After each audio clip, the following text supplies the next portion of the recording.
Le fui infiel a mi esposo, nos descubrió en la cama, y reaccionó de la peor manera. Desde que tengo memoria siempre estuve al lado de Armando. Nos conocimos en la secundaria cuando ambos teníamos apenas 14 años. Mi madre en aquel entonces se reía de mis mejillas sonrojadas porque me pasaba las tardes hablando por teléfono con él, planeando qué haríamos el fin de semana. Mi padre, en cambio, miraba con cierto recelo a ese chico tímido que venía a buscarme a la puerta de la escuela, pero con el tiempo terminó aceptándolo al ver que en realidad era un joven respetuoso y responsable. Así que crecimos juntos, fuimos compañeros de clases, reímos, peleamos por tonterías y nos reconciliamos sin drama porque había algo en su forma de ser que me hacía sentir en casa. Con 18 años, lo nuestro dejó de ser un noviazgo inocente para convertirse en una relación más formal. Salimos de la secundaria tomados de la mano, listos para enfrentar la vida adulta. Estudiamos en la misma universidad, aunque él se inclinó por ingeniería y yo por administración, y compartimos tantas anécdotas, tantos horarios cruzados, que era casi imposible que alguien nos viera el uno sin el otro. A veces bromeábamos con que habíamos nacido con el mismo cordón umbilical.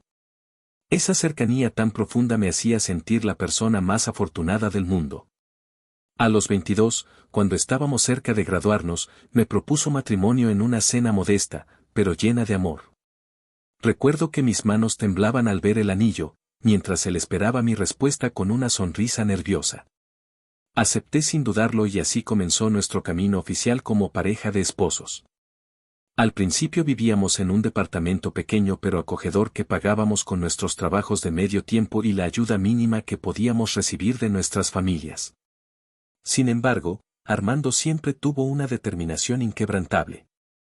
Tras unos años consiguió un puesto muy bien remunerado en una empresa especializada en desarrollo de proyectos de infraestructura. Su dedicación y talento lo llevaron a ascender rápidamente. Yo, por mi parte, terminé mi carrera y entré en el área administrativa de una compañía de servicios de consultoría. Entre los dos construimos un hogar estable. Un día nos animamos a buscar una casa más grande y cuando llegó nuestro primer hijo Martín, supimos que la familia estaba empezando a tomar forma. 2 años después nació nuestra hija Belén y la armonía se cerró en un lazo perfecto de 4 integrantes. Lo más bonito de mi matrimonio con Armando es que desde la adolescencia hasta la madurez cultivamos muchos recuerdos hermosos. Aprendimos a criar a nuestros hijos, a lidiar con sus travesuras, a celebrar sus primeros pasos y palabras e incluso a compartir las dificultades cuando alguno se enfermaba. Teníamos altos y bajos, claro, a veces discutíamos por detalles insignificantes, pero siempre hallábamos la manera de reconciliarnos. Él me complacía con pequeños detalles. A mí, por otro lado, me gustaba atenderlo en la cocina.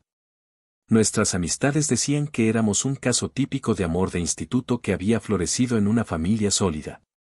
Uno de esos ejemplos vivos de que el romance duradero era posible.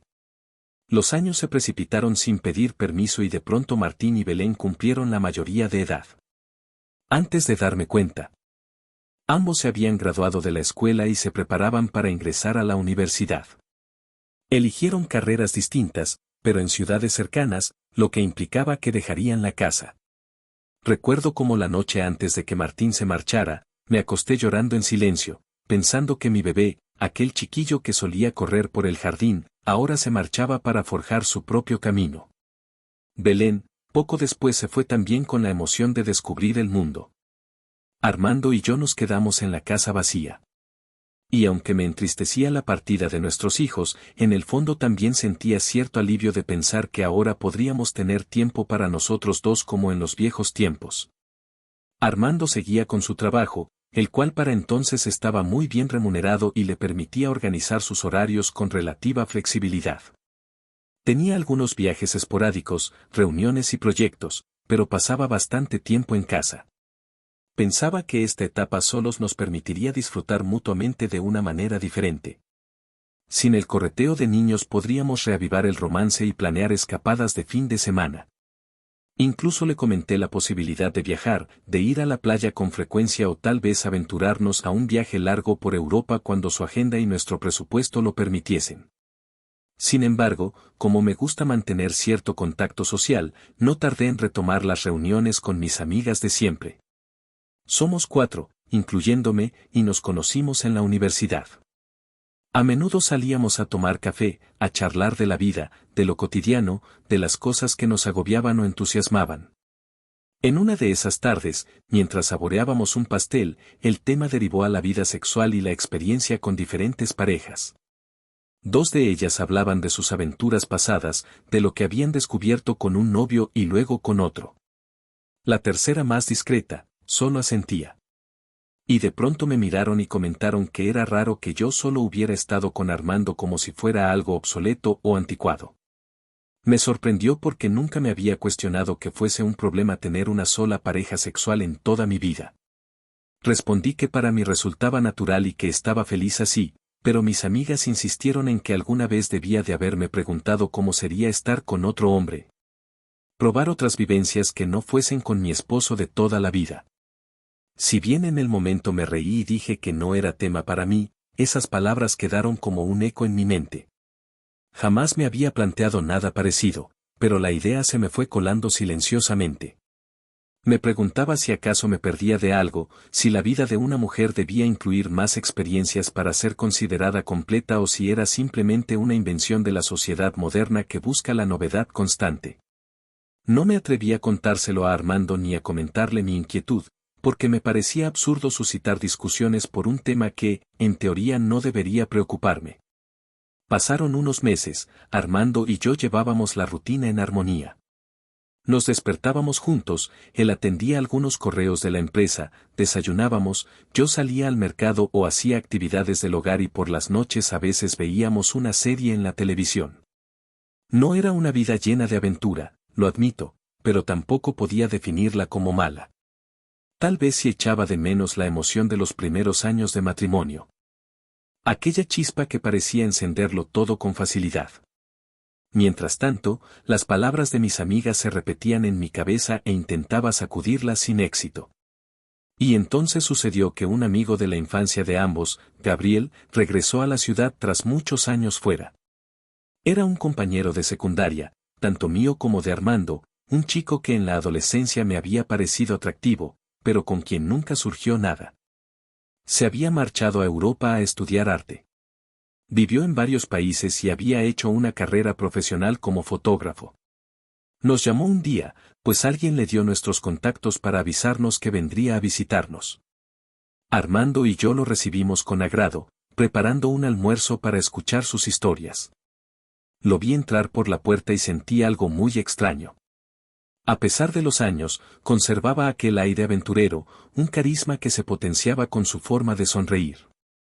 Recordé de repente esos días de secundaria en que en secreto me ilusionaba con su mirada y su forma de bromear en los pasillos.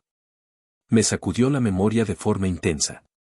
Durante la comida, Gabriel contó sus peripecias, cómo había recorrido distintos continentes con su cámara y a sus 50 y poco seguía sin sentar cabeza, sin tener una pareja estable o hijos. Dijo que no le había apetecido casarse porque amaba su libertad, que prefería la espontaneidad de la vida nómada. Y a mí, que siempre estuve enraizada en un amor constante, sus relatos me resultaron fascinantes. Armando lo escuchaba también con curiosidad, aunque creo que desde otra perspectiva él es un hombre con los pies en la tierra práctico estable. En cambio, yo sentía una especie de asombro como cuando un niño ve un circo lleno de sorpresas. Tras ese reencuentro, Gabriel y yo empezamos a mensajearnos esporádicamente. Me pedía recomendaciones de lugares para salir a cenar. Me compartía fotos de sus viajes anteriores. Al comienzo lo vi como algo inofensivo, una amistad, un intento de ponernos al día y recuperar cierta complicidad que tuvimos cuando éramos adolescentes. Armando sabía que hablábamos y no mostraba celos, pues confiaba en mí. Pero la realidad es que comencé a sentir algo extraño dentro de mí, un cosquilleo, una adrenalina cada vez que veía su nombre en el celular. Noté que mi atención se volcaba ansiosamente hacia esos mensajes, restándole importancia al tiempo que pasaba con mi esposo. Las charlas con Gabriel fueron escalando de tono en algún punto. Involuntariamente, nuestras conversaciones rozaban aspectos más personales. Me preguntaba qué deseaba yo de la vida ahora, sin hijos en casa, si estaba satisfecha con mi rutina, si alguna vez había pensado en viajar y salir de la zona de confort. Yo me sinceré contándole que a veces sentía la ausencia de la chispa que me motivaba en la juventud, como si el destino ya estuviese cumplido. Él soltaba comentarios ambiguos diciéndome que uno siempre podía buscar nuevas experiencias y sin darme cuenta caí en una especie de intriga por su mundo.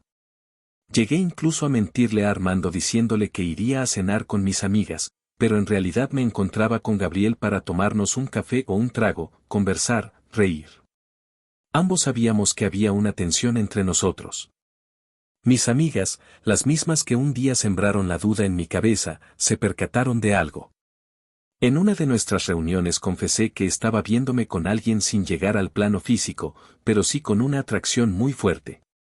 Lejos de alarmarse, me animaron a que me soltara, diciendo que no pasaba nada si buscaba mi felicidad, que mi matrimonio tan perfecto igual no se iba a ver afectado si era discreta. Me recordaron que ya tenía toda una vida dedicada a Armando, que no vendría mal un escape. Y con la mente nublada terminé convenciéndome de que tal vez lo que había pensado imposible resultaba ser la llave para sentirme viva de nuevo. Fue así como di el paso que luego maldije con todas mis fuerzas. Me decidí a buscar un encuentro íntimo con Gabriel. Una tarde supe que Armando saldría de la ciudad 2 días para asistir a un congreso de la empresa. Pensé que era mi oportunidad de probar, tal cual me lo habían sugerido mis amigas. Llamé a Gabriel y le dije que podía pasar por casa con la excusa de planear una reunión de viejos amigos o algo que se me ocurriera si un vecino llegaba a preguntar. Él aceptó encantado. Lo recibí con cierto nerviosismo. Me noté las manos frías mientras abría la puerta. Subimos a la habitación que compartía con mi esposo y no me detuve a pensar en las implicaciones morales de lo que hacía. El momento se dio de manera apresurada, con besos y caricias encendidas.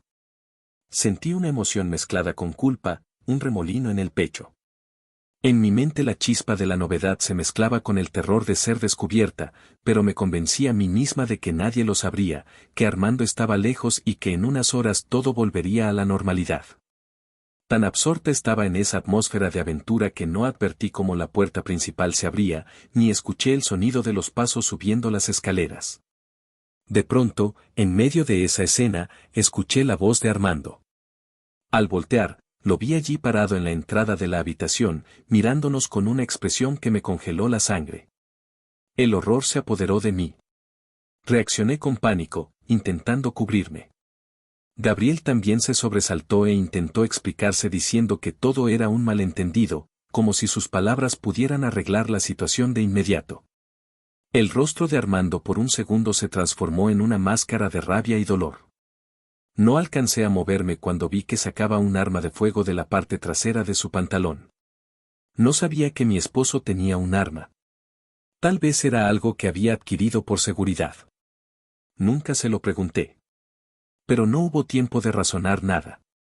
Apretó el gatillo y desvivió a Gabriel ante mis ojos. Sonó un disparo seco y mi amigo cayó al suelo dejando una mancha oscura que se extendía a gran velocidad. Me quedé gritando en un estado de shock. Gabriel yacía inmóvil y Armando soltó el arma dejándola en la alfombra. Se sentó en el borde de la cama cubriéndose la cara con las manos. Tomó el teléfono y llamó a la policía diciendo con voz trémula que había ocurrido una tragedia.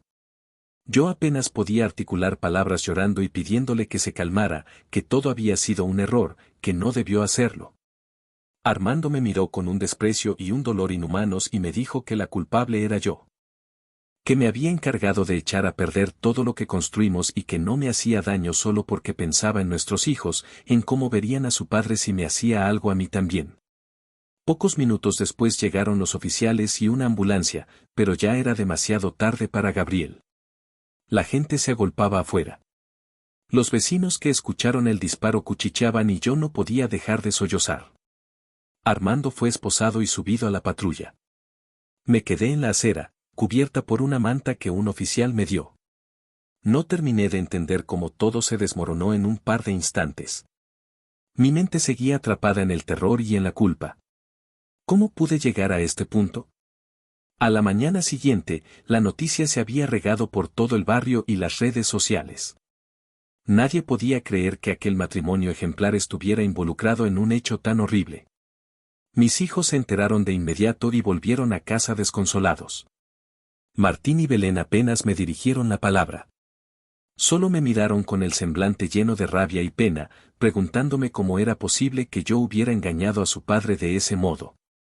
Les expliqué entre sollozos que no sabía lo que me había pasado, que me dejé llevar por confusiones, por consejos tontos, por ansias de algo nuevo. Pero ellos no me escucharon. Me lanzaron reproches y se marcharon a buscar un abogado para ayudar a su padre. Fue la última vez que los vi en varios meses. Lo que siguió después fue un prolongado proceso judicial contra Armando por haber desvivido a Gabriel. Intenté hablar con mi esposo, visitarlo, pedirle perdón por todo, pero me rechazó. Ni siquiera quiso recibirme en la cárcel mientras se celebraban las audiencias. Cuando llegó el juicio, me presenté para testificar. Tenía la esperanza de que el tribunal considerara algún atenuante, la rabia momentánea, la situación de encontrar a su esposa en un acto de traición. Aún así, los hechos eran claros y las evidencias apuntaban a que Armando había jalado el gatillo, desviviendo a otro hombre. Para el juez poco importaba que existieran circunstancias emocionales.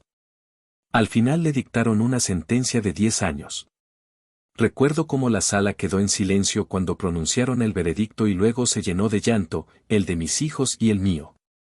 Armando no pudo contener unas lágrimas mientras se lo llevaban de nuevo a la celda. Quise acercarme a él, pero me dieron la espalda. Tras eso, mis hijos me dejaron totalmente de lado. Se mudaron a otro sitio, supongo que con algún familiar o amigos cercanos. No me dieron ninguna dirección. Bloquearon mi número, no atendían mis llamadas y cuando lograba enviar algún mensaje, jamás me respondían. El abandono fue peor que cualquier insulto. Su indiferencia me mostraba que me culpaban por la desgracia que cayó sobre la familia, por la situación de su padre. Sentí que el techo de mi hogar, aquel donde habíamos compartido tantas alegrías, se me venía encima. Estuve semanas sin saber de mí. Dejé de ordenar la casa, perdí las ganas de alimentarme. Solo salía para lo básico y cuando pasaba por la calle notaba las miradas de lástima o de rechazo de algunos vecinos. En medio de mi desolación, una mañana recibí una notificación de divorcio. Armando desde la cárcel.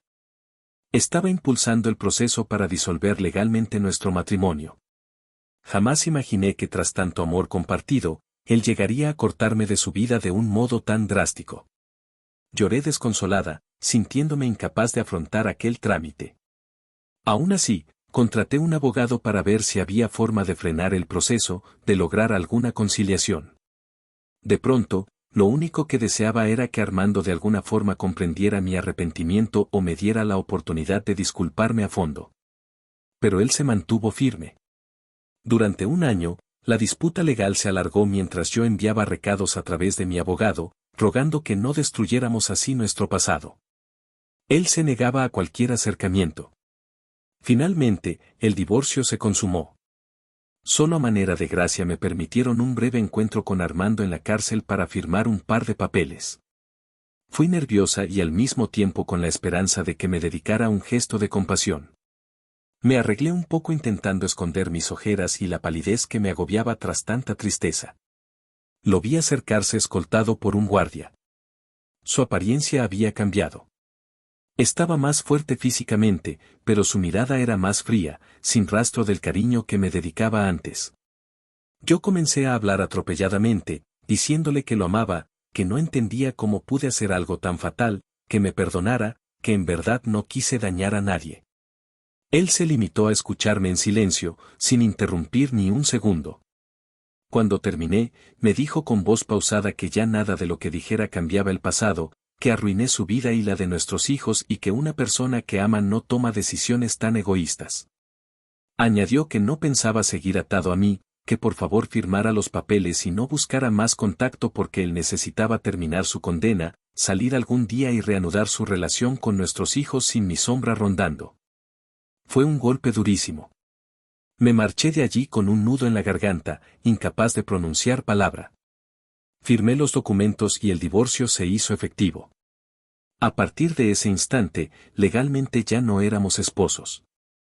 Siguieron más años de silencio y aislamiento. Tuve que irme de la casa grande, pues los gastos eran imposibles de sostener sin el ingreso de Armando, además de que la mitad de los bienes quedaba en una repartición que mi propio abogado aconsejó respetar. Me mudé a un apartamento relativamente pequeño, desprovisto de comodidades, y tuve que buscar un empleo para sobrevivir. Mis hijos seguían sin dirigirme la palabra. Me enteraba de sus noticias solo por redes sociales, donde descubrí con alegría y dolor al mismo tiempo que seguían estudiando y llevando su vida lo mejor que podían. Llegué a ver fotos en las que se reunían con amigos, con la familia de Armando, pero nunca conmigo. 4 años después de todo aquel suceso, ya más cerca del fin de la condena, me topé con la noticia de que Armando había obtenido la libertad condicional anticipada por buena conducta. Una mezcla de emociones me sacudió. Alegría de saber que saldría de la cárcel, pero también miedo, pues no tenía idea de cómo volvería a reaccionar ante mí. Luego, en la red social de mi hija, vi una fotografía de ella junto con su padre recién liberado, abrazados, sonriendo. Fue la primera vez en mucho tiempo que contemplé a mi familia reunida, aunque sin mí. Mi corazón dio un brinco. Deseé con todas mis fuerzas acercarme, pedir perdón en persona, quizá lograr un reencuentro con mis hijos. Al menos no sabía si era oportuno, pero no soportaba la idea de quedarme de brazos cruzados. Seguí investigando hasta que descubrí la dirección donde se habían instalado Armando y mis hijos. Un día sin pensar demasiado, tomé un taxi y me presenté allí sin aviso. Cuando llamé a la puerta, Belén apareció. Me miró con sorpresa, casi con resentimiento, pero cedió y me dejó pasar unos pasos al porche. Vi a mi hijo Martín detrás mirándome con el ceño fruncido. No tuve tiempo de decir nada cuando Armando, al fondo soltó un suspiro y dijo, hablen con ella si quieren.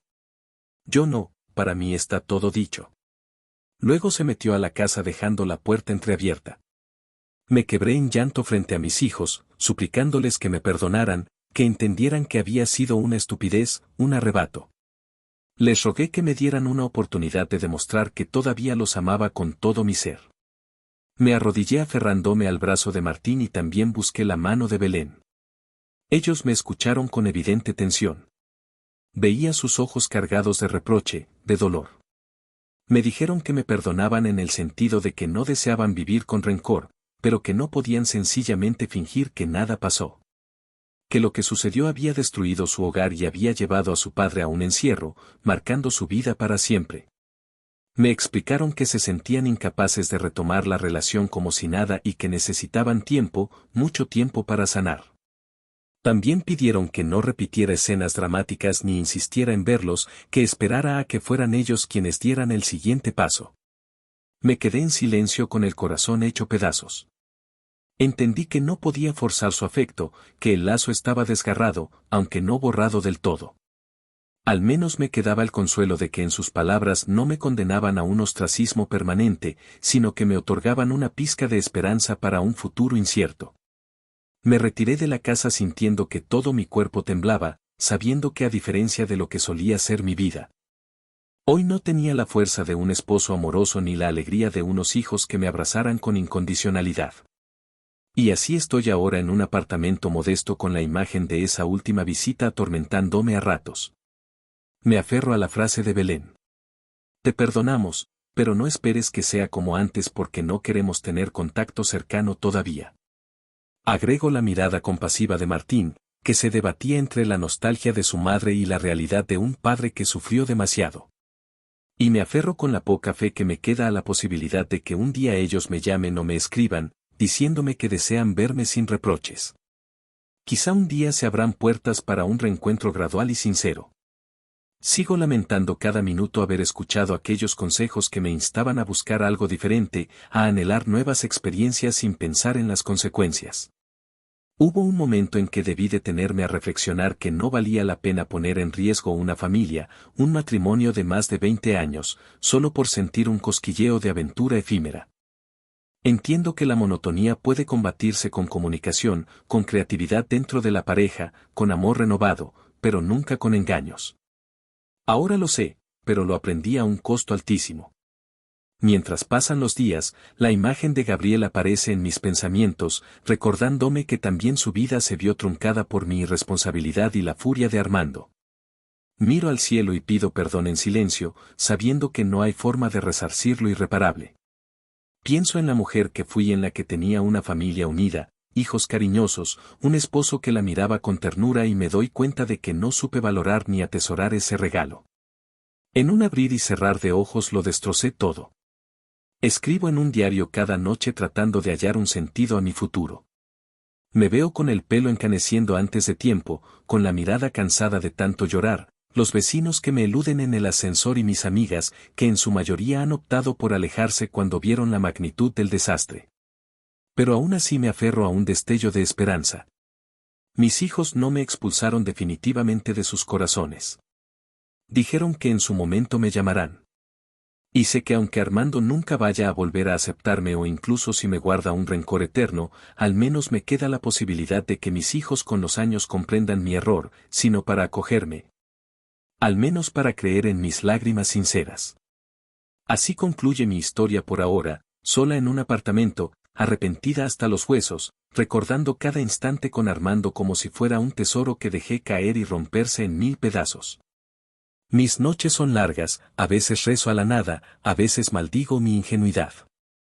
Me duelen los recuerdos de las épocas de secundaria, cuando Armando y yo corríamos por los pasillos enamorados, soñando con un futuro donde estaríamos juntos siempre, forjando un hogar sólido. Solo me queda apretar los dientes y afrontar las consecuencias de mis actos. Tal vez con el paso del tiempo mis hijos me concedan un lugar modesto en sus vidas, y aunque sea a la distancia me permitan verlos florecer en sus propias familias.